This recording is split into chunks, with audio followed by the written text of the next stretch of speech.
You're trapped. The smoke claws into your lungs before the dust even settles.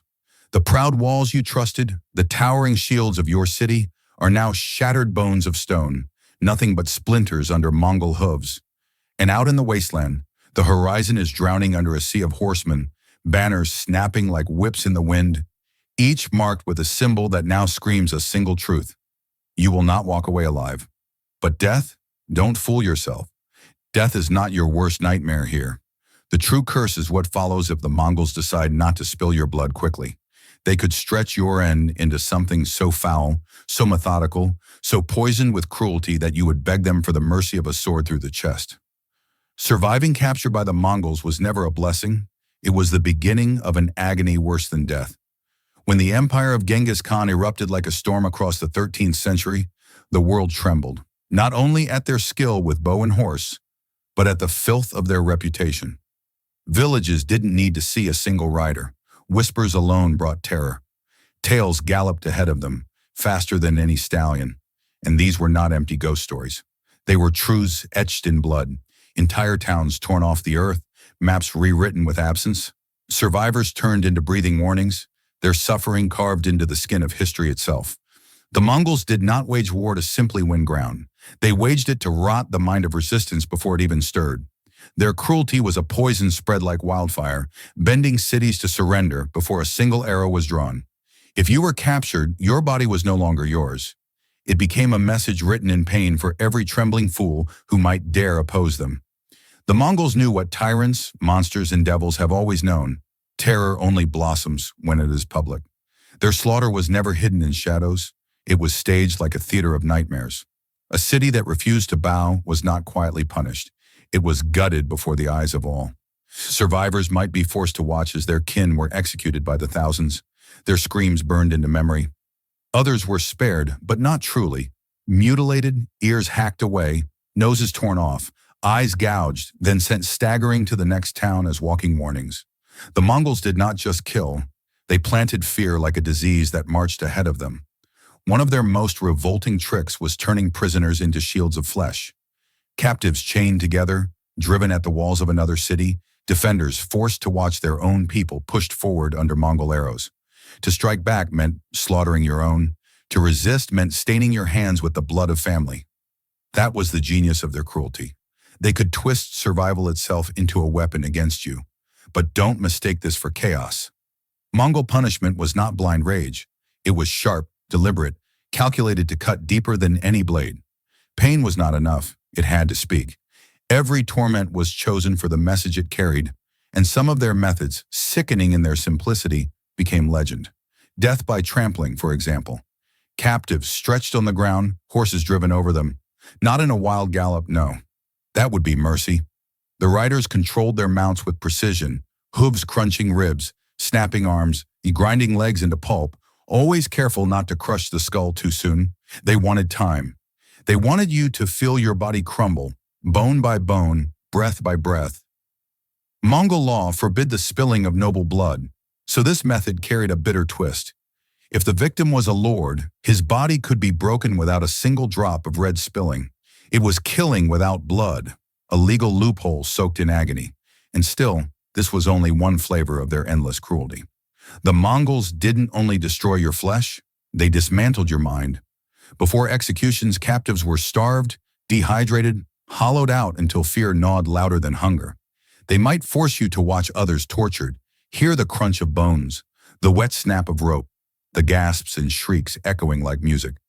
Sometimes they denied you even the sight, letting your ears become your executioner, your imagination inventing horrors more twisted than reality. And if you somehow survived, survival itself was just another scar. Some were spared only to be mutilated, their faces torn apart, their bodies carved into living billboards of defeat. To live was not to escape. It was to carry the Mongols' venom in your skin forever. The Mongols were practical in their cruelty. Every punishment was built to serve the war machine. You might be dragged alive only to be thrown into labor, forced to dig trenches, haul siege engines, carry supplies for the very army that crushed your home. If you collapsed, you would not be lifted up. You would be abandoned where you dropped, a corpse turned into a warning sign for the others still breathing. To the Mongols, a body was never just a body. Even in death, it was a tool, a piece of their empire of fear.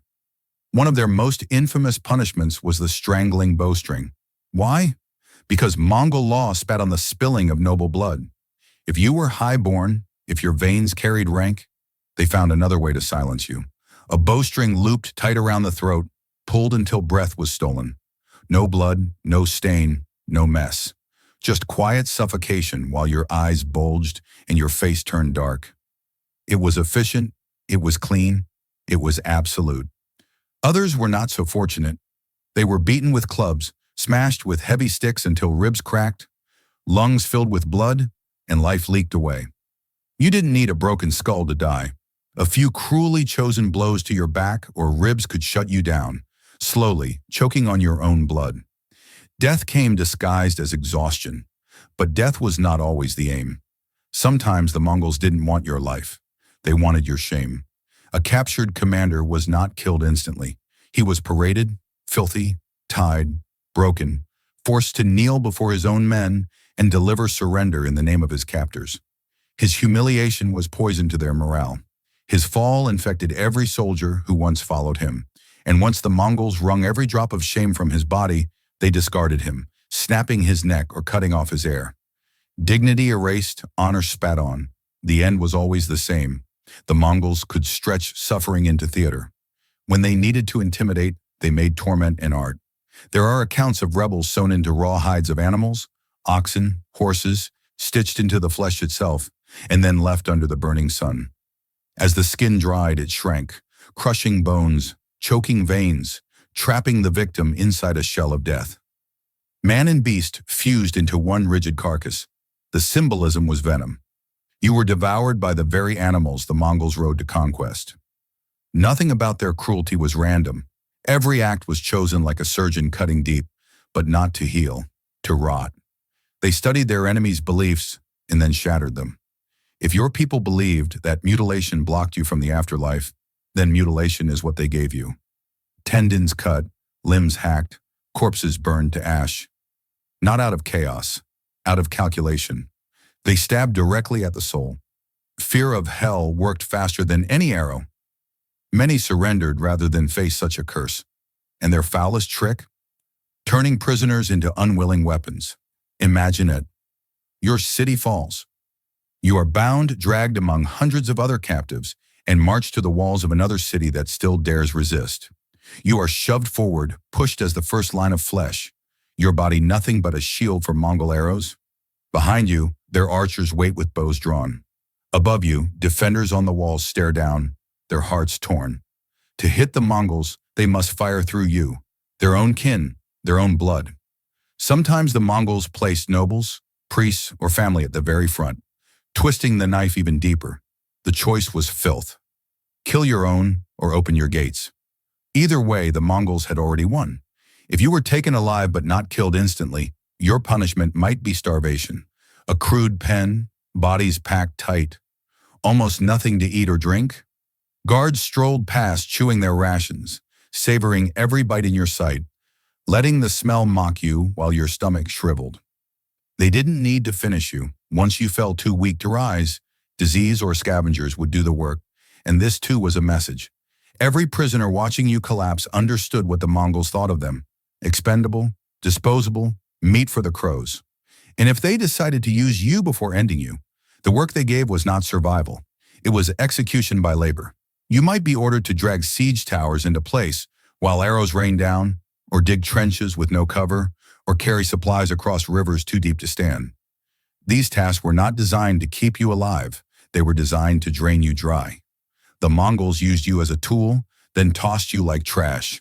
Collapse and your corpse became just another obstacle for another prisoner to drag out of the way. For the nobles, death itself was dressed in ceremony. The Mongols' law spat at spilling noble blood, so they carved out new ways to silence the highborn. The bowstring strangulation was the most feared. The rope pulled tight until breath was stolen and silence was forced on the victim. It was fast, silent, and merciless. But this was only one tool in their chest of horrors. There were others. Wooden beams crashing down on fragile bodies. Heavy doors dropped across the chest until bones caved in. Felt blankets pressed down on the face until air was stolen and the lungs collapsed. Sometimes the neck was broken with a brutal twist or smashed with a stick, quick but still cruel. None of these left the stain of blood, but each broke the body clean. These executions were not random. They were deliberate, heavy with ritual. Killing a noble was never casual. It was always a display, a dark performance to remind everyone that not even rank could protect you from the will of the Mongols. Not all punishments ended in death. Some were stretched into long marches, endless misery. You could be driven across lands you had never seen, stripped of clothing, left starving, made to march under burning sun or frozen winds. The journey itself was the torment. In winter, the cold chewed flesh from bone. Frostbitten fingers and toes blackened, rotted, and fell away before the Mongols even decided your fate. Sometimes there was no destination. You were marched to the void, abandoned in the wilderness, left to die far from your home. Death by distance, death by nature, death by exile. Humiliation was another blade in their arsenal. Leaders stripped naked, bound like dogs, forced to crawl before the Mongols. Some were made to serve food or pour wine at victory feasts, their dignity torn apart while their conquerors laughed in their faces. Others were forced to beg on hands and knees, their voices shaking with the knowledge that their words would not save them. Sometimes execution followed immediately, sometimes not. Sometimes they were kept alive long enough to humiliate again and again, dragged out in front of new crowds to bleed away their last scraps of pride. Burial alive carried its own nightmare, not in graves laid neat, but standing up, only the head left above the dirt, left there for hours, for days, exposed to the sun that scorched or the cold that froze, while you could not move an inch. You became a living scarecrow of punishment, your face twisted in pain, your eyes wide, your mouth choking on dirt, left as a message for every coward still daring to think of resisting. But the Mongols did not just use the body, they weaponized disease. Long before the world had names for biological war, they were already hurling it across city walls. Corpses of plague victims, stinking, rotting, black with sickness, catapulted into the air and crashing down inside city defenses. And sometimes these bodies were not as strangers. They were prisoners who had been left to rot with disease until their flesh bloated and their skin burst. Then they were turned into missiles of horror. The defenders recognized faces among the corpses, adding grief to the sickness. This was not mindless cruelty. It was cold strategy. The Mongols folded pestilence, fear, and despair into one single act, and sometimes they released survivors. But not out of pity, never out of kindness. The ones they released were branded with mutilation, faces carved, ears sliced, noses hacked, hands cut away. Some were branded or tattooed with marks of defeat, scarred for life. They became walking warnings, their wounds screaming louder than their words. They could never return home without carrying shame. They were propaganda in flesh, a reminder of Mongol venom every time they were seen. The Mongols also twisted beliefs into weapons. They knew your holy days and they knew how to defile them. They would schedule executions on sacred days, burn bodies so they could never be buried, scatter bones so no rites could be given. This was not chaotic blasphemy. It was precision terror, cutting into the heart of faith, tearing apart morale where it was weakest. Fear of spiritual ruin was a prison that no one could escape. For some, the punishment was not death, but slavery without end. The skilled, the blacksmiths, the carpenters, the armorers, were spared, but not spared in truth. They were dragged far from home, forced to craft for the very beasts who had destroyed their cities. Their families torn apart, never to be seen again. A living captive was not free. He was a chained investment. He was the hands of the Mongol Empire, and the chain was unbreakable. The Mongols never punished in silence. They wanted crowds. They wanted eyes wide, hearts broken, and memories burned forever. The more people watching, the deeper the fear. In captured cities, survivors were dragged into fields, forced to stand shoulder to shoulder and watch as punishment unfolded. Families stood together, bound in terror, as fathers were strangled, mothers beaten, children slaughtered. The screams were not hidden. They were meant to echo, meant to spread like wildfire into the minds of every trembling soul still alive. Mongol leaders knew fear could be more powerful than arrows. The more savage the spectacle, the faster fear ran to the next city, long before the army arrived. One of the most infamous storms of blood came in Nishapur, Persia, in 1221. A Mongol commander was killed in battle, and his widow Turyan spat her fury into the world. The city was besieged, captured, gutted. Then came the executions. Some records cry of hundreds of thousands dead, numbers so swollen with blood it is hard to believe. But the lesson was the same. Mass death, rivers of bodies, survivors dragged into humiliation and labor, forced from their homes, their families torn apart, their lives ground into Mongol chains. Skilled workers were pulled from the crowd, ripped from their kin, shipped away into the empire, never to see their city again. The rest were erased, their streets burned, their homes turned to ash. Nishapur became a corpse, and the punishment did not stop with its people. It scarred the land itself. The Mongols also turned weather into a weapon. They were masters of the steppe, masters of nature itself. Captives were stripped of clothes and thrown into the cold, left under the wind until frost gnawed their skin and froze their breath into knives. In summer, they tied them under the sun. No water, no shade. Their bodies roasted alive while the sky laughed down on their misery. No arrows wasted, no swords dulled. The elements did the work, and the victims broke without the Mongols lifting a hand. Survivors who watched understood the truth. Nature itself had been enslaved by their captors. Capture never promised mercy. Women and children were often spared from the quick edge of a blade, but that did not mean safety. Women were thrown into servitude, chained into marriages they did not choose, handed to Mongol warriors as concubines, or stuffed into the households of commanders. This was not mercy. It was slow violence, the deliberate destruction of dignity and will. Children, especially the boys, were scooped up like cattle. Some trained as servants, some as soldiers, some marched so far away from their homes that the smell of their own earth would never reach them again. This separation was not accident. It was punishment, a slow erasing of who they were, their identity butchered with distance. Craftsmen lived, but lived as slaves. Blacksmiths, weavers, builders, armorers. They were useful, which meant their punishment was slower. Dragged into the heart of the empire, into places like Karakoram, they were forced to make weapons, armor, goods for the very hands that had destroyed their world.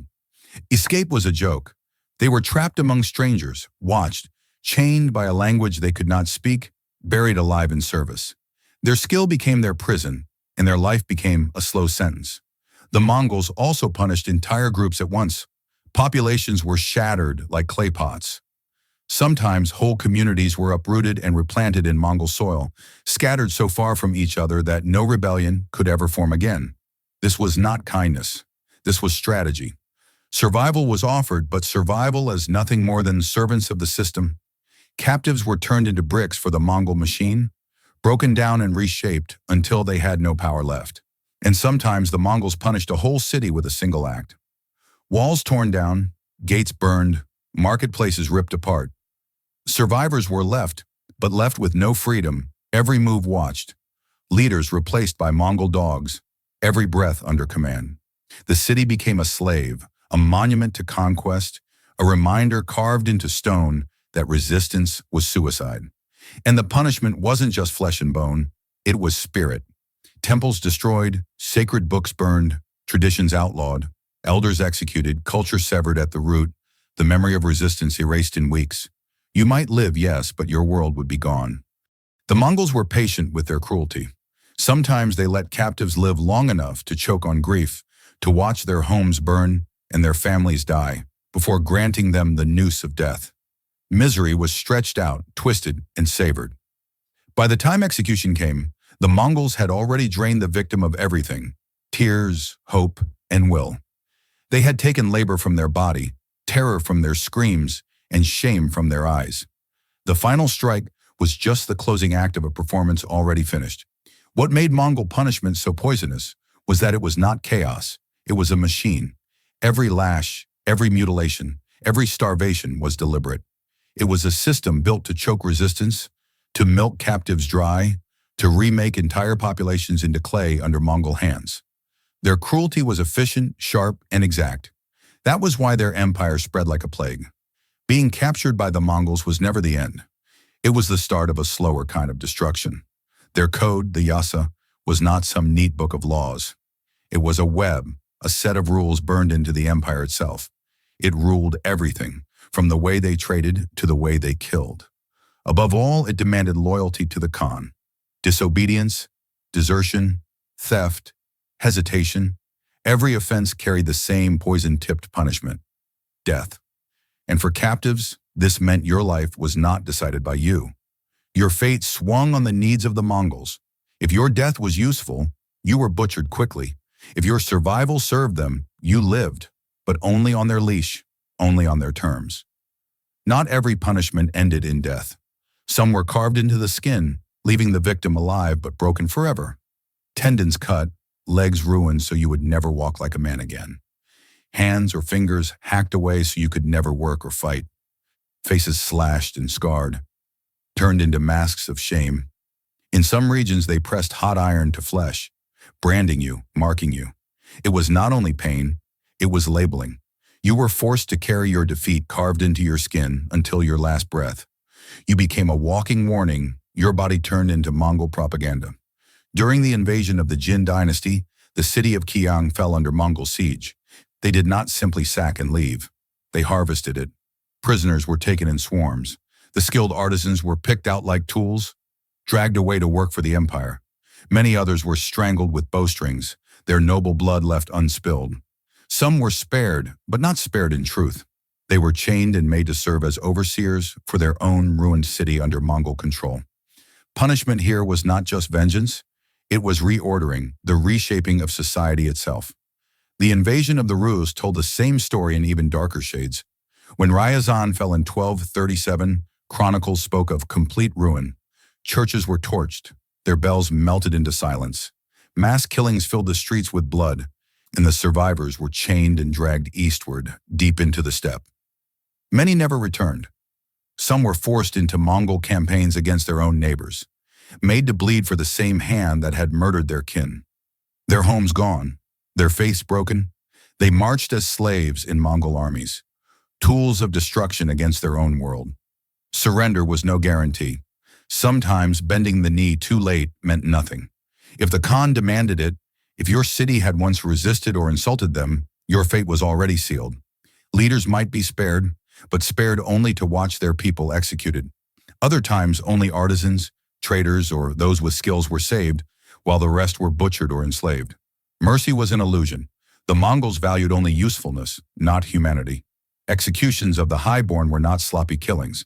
They were shows, performances of power. Nobles forced to kneel before the Khan, their sentence spat out in front of the crowd.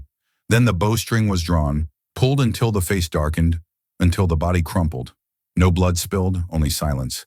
And that silence was a weapon. It was not just death, it was discipline. It was power made flesh. Beyond death and mutilation, the Mongols wielded displacement like a whip.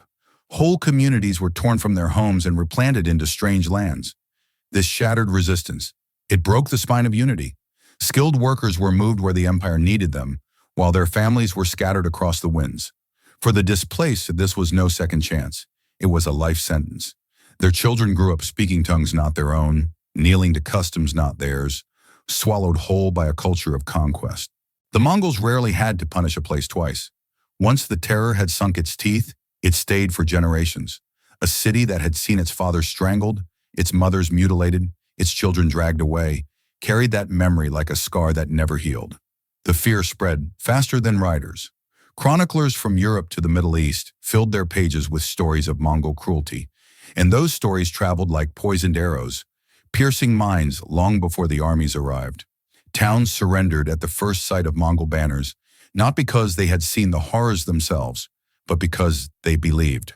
Belief in their brutality was enough to break whole populations before the Mongols even unsheathed a blade.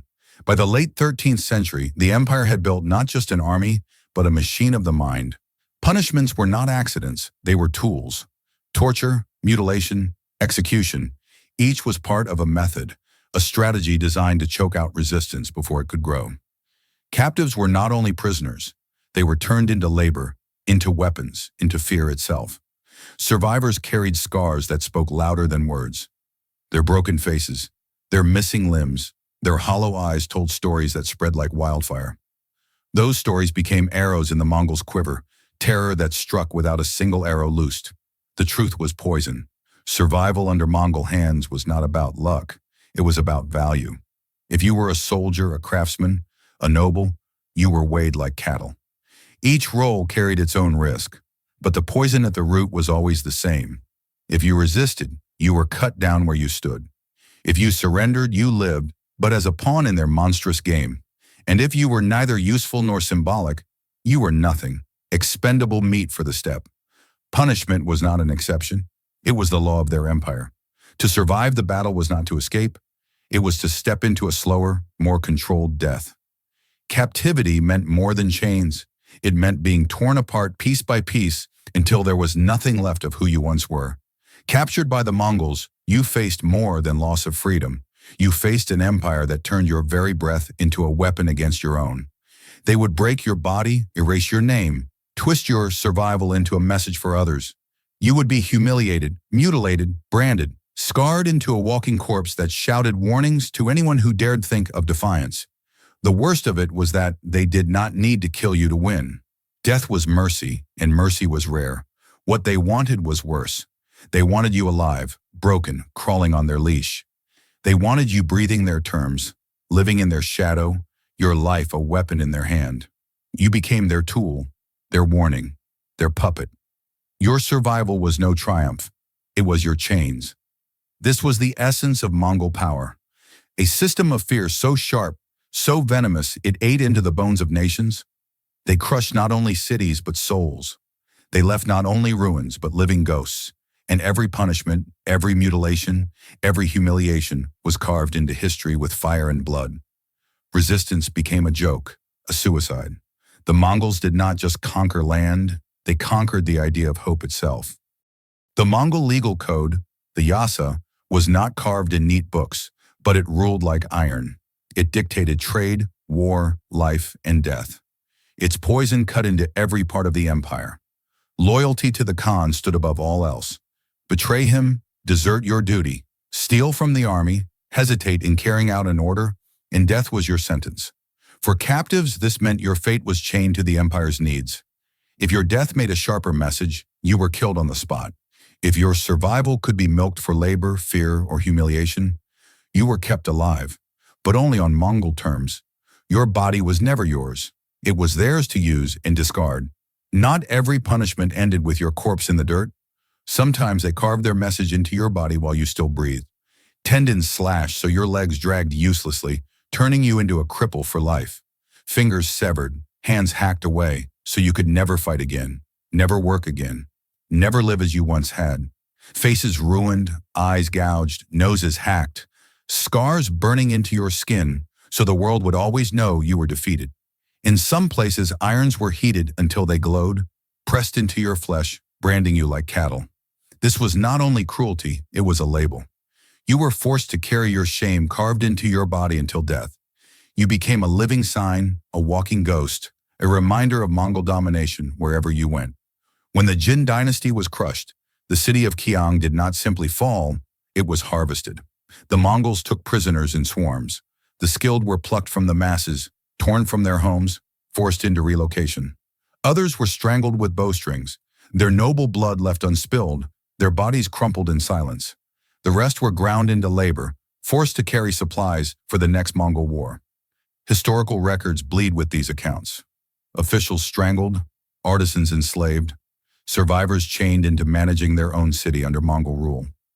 Punishment here was not only vengeance, it was a reshaping of society, a rewriting of order with Mongol fists. When the Rus were invaded, the slaughter deepened.